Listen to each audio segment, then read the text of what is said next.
So Goossen Tutor has beat Andre Ward yet again. Andre Ward had his latest case thrown out after he claimed Goossen Tutor violated the RLE Act. Obviously this was thrown out pretty quickly by the judge, and she said, I think it was a she anyway, well they said, basically the judge said, Andre Ward didn't have a case. And you'd think after 3 goes, or at least your second go, you'd realise I ain't got a case here, I'll have to just stick with it. But that's not what Andre Ward's doing, and it's just going to go worse and worse for him. And like we all knew, it's going worse for him because Goossen Tutor has already countersued him now for defamation of character for $10 million. Now obviously I don't know if he's going to win or lose that case. In my personal opinion, I think Goossen Tutor will win that case, but he won't get $10 million. But even if he gets a reduced amount of money, like say 2 million, 3 million, that's a lot of money. That's a lot of money, especially if you're, just a normal person like Andre Ward is. At the end of the day, Andre Ward, he should have some money in the bank. He did make 2 million from fighting Rodriguez. I guess that's take away 50% after tax. He then got to pay out on kids, wife, give 10% to church, training camps, sparring, gym expenses, just shit like that. So he should be doing okay, but he still has expenses. Let's assume he made a similar amount against Bad Chad Dawson. Like I said, once again, he should be financially okay, but if he loses to Dan Goossen, which I expect him to, because all of his cases have had, no chance of winning, and it's just made Dan Goossen look bad. I can only see them siding with Dan Goossen and making him pay some money back. If he loses the case and he ain't got that money to pay back, he could end up fighting for Dan Goossen for free, or for a really shitty amount.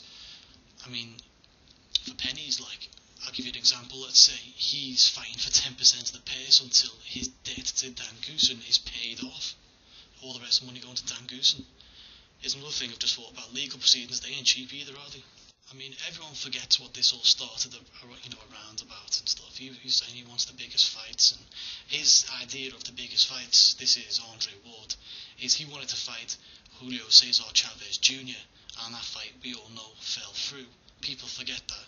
The reason that Andre wanted out of the Goossen contract was so that he could sign with Top Rank to fight Chavez Jr., who is also a Top Rank fighter. And it would be much easier to make that fight happen if he signs with Top Rank, but unlucky Andre Ward, you'd signed a very long contract with Dan Goossen, and he's not just going to let his only pound-for-pound fighter leave him for nothing, is he? No, he's not.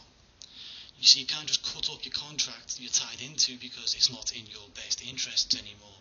I'll give you an example. Go into any mobile phone shop and say, I've got this mobile phone on contract for 2 years, I'm a year into it, and I no longer want to pay for the phone anymore. Instead, I want this new one instead. Now, you can take out a second contract on a second phone, but you can't just cut ties with your first contract. That's what Andre Ward can do still. He can sign a second promotional deal with Top Rank if he wanted to, but he doesn't want to do that. He wants to cut ties with Dan Goossen 100%.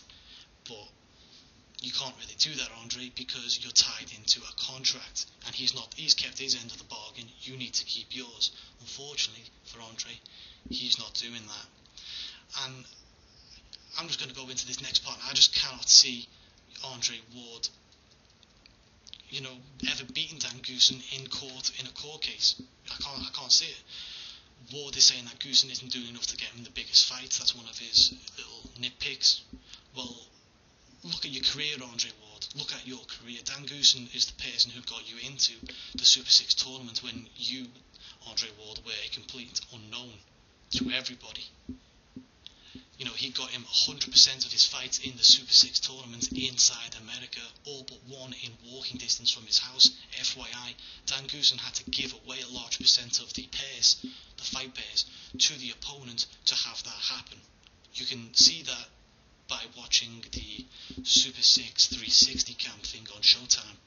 I think it was in episode 1 of their 360. So go watch that, and Dan Goossen's is in negotiations saying we can give away a large amount of money to have this happen. Okay?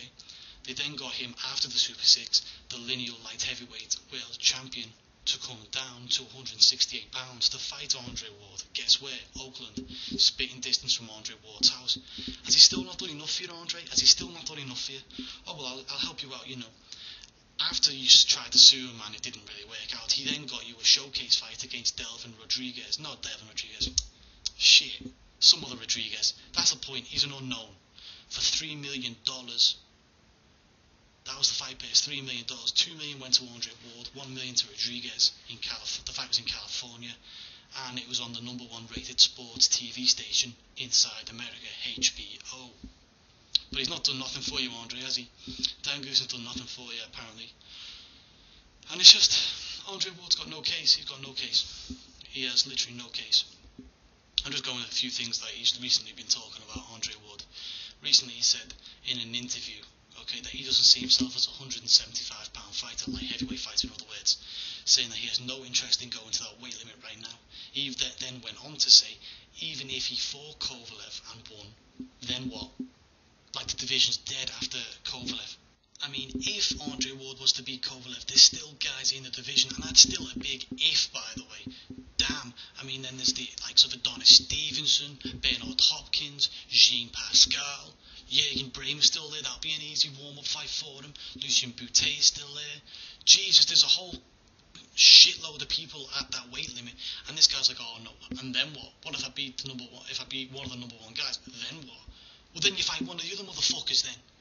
And he's like, oh, I'm not a £175 fighter. Okay, that's fine then. If you're not a £175 fighter and you couldn't make that weight, then you could probably go down to £160 and fight Triple G instead of waiting for him to come up to 168, couldn't you? In fact, that'd be a good way of forcing the fight, wouldn't it? But also, I just want to go back to, I'm not a light heavyweight fighter. Andre, where did you win your gold medal, mate? Where did you win your gold medal as an amateur? Oh shit, you won it at light heavyweight. I'm not a £175 fighter, but I'll fight at light heavyweight as an amateur and win the gold medal. You fuck off, Andre. This is the other thing. This is the more likely solution that a few people are starting to, turn their heads to now and start saying maybe this is the case. Maybe Andre Ward doesn't want to fight anymore.